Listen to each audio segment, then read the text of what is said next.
Hi, Robert McClellan here with another video for students in ES101 at Wilfrid Laurier University.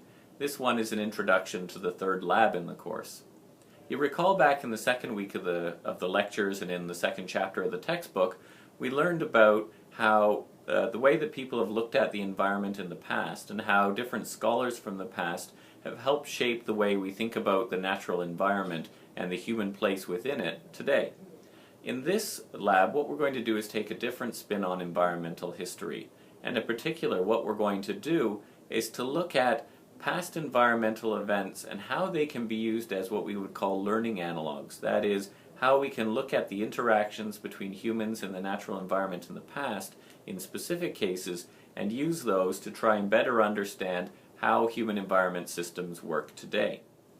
Now in this lab, we're going to use the example of the 1930s, which in Canada was often described as the dirty 30s, and in the United States was often described as the Dust Bowl era. Now between 1929 and 1939 there was tremendous economic hardship right across Canada and the United States because of the Great Depression.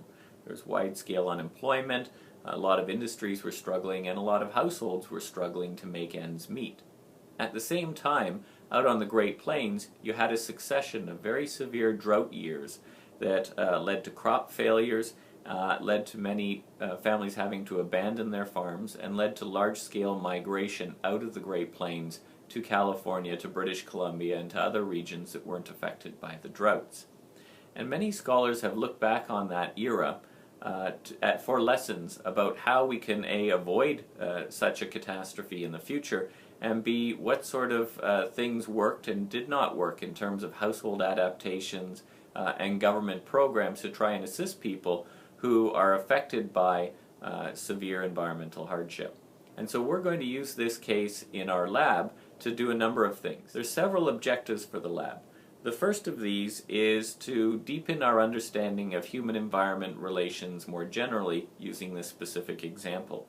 We're also going to use this example to practice the method of using past environmental events as learning analogs to better understand and interpret current and future environmental conditions and the influence these have on human well-being. We're also going to practice reading and interpreting scholarly journal articles. Now, especially for first-year students, you may not have encountered many of these. You've often maybe learned from textbooks, from lectures, from classroom assignments, and from reading popular journals like, say, National Geographic. Well, scholarly journals are a little bit different in terms of their language, their tone, their focus, and the sorts of things that they report in them. And so we're going to practice reading one in particular, which is called Lessons of the Dust Bowl, and which has been uploaded to my learning space for you already. We're also going to practice using an online database. This is the U.S. Library of Congress online database. It's online photo collection of photos taken by government photographers working for the U.S. Farm Security Administration during the 1930s. And the URL for that database is also on my learning space. And so we're going to practice using that. And finally, we're going to practice writing a succinct scholarly report that draws upon visual imagery as part of the reporting, and we're going to do that as part of the written assignment for this course. So that's the broader objectives. Now there's a couple of activities that you're going to need to do in preparation for the lab. The first is that you're going to need to visit my learning space and read that scholarly article, Lessons from the Dust Bowl. I'm going to ask you to also go to the Library of Congress website and just visit the archives, the photo archive that I mentioned, and enter the search term Dust Bowl, and just sort of scroll through the images that you get in doing so, and it'll give you a feel for just how challenging conditions were during the 1930s on the North American Great Plains. And then when you get to the lab meeting, what's going to happen is this, is that you and your lab colleagues are going to discuss what you got out of the readings and what your first impressions were of looking at the photo database. You're going to watch 3 videos, 2 of them short, one of them a bit longer. And what you're going to do after you watch those videos is compare the filmmaker's interpretation of the causes and impacts of the Dust Bowl with what you read in the scholarly journal article. Once you've done those things with your lab group, Then it's time to do your assignment. There's 3 things that you need to do as part of the lab assignment. The first is to go back to the Library of Congress archives and select a photograph that you think really captures a key element of human-environment relations during the 1930s on the Great Plains. And I'll let you decide what that key element is, but it's just something you think is an important observation that we can make about that time and place. And then once you've selected that photo, you're going to have your written assignment. And there's 3 steps to that. The first is to simply describe in simple text what is being illustrated in the photograph.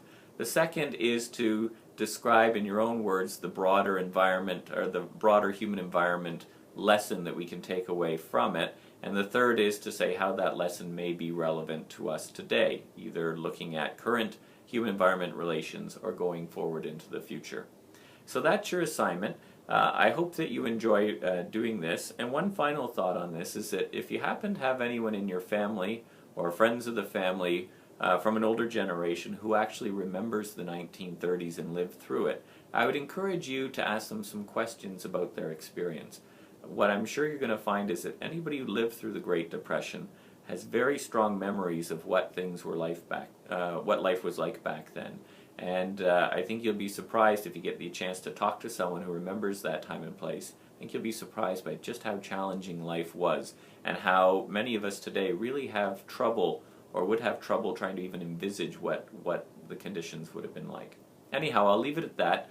I hope you enjoy the lab, and I will see you in class. Thanks for listening.